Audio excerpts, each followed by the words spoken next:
headquarters of common sense. Talk Radio.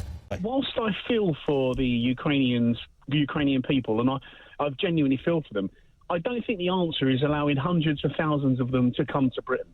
Because what we don't realise we're doing in this country, if I'd have shown my granddad when he was a young man the country as we see it today, he wouldn't have believed it. Mm-hmm. In less than one man's lifetime, I think we're destroying our own country. What's happening is millions and millions of people from around the world, a lot of them are coming here for a better life, but at the detriment of ours.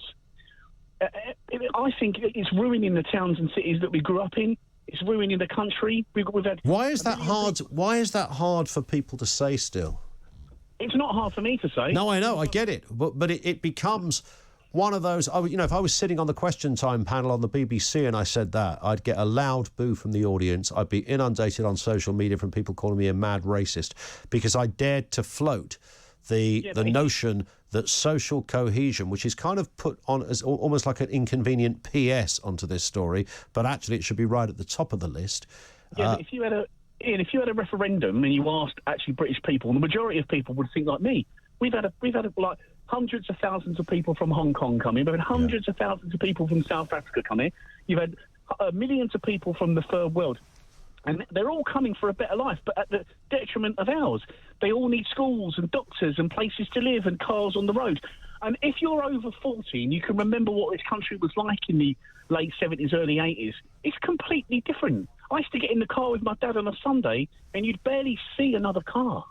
You know, now things have got so much worse. We've now got 45,000 people on a terror watch list that never used to exist.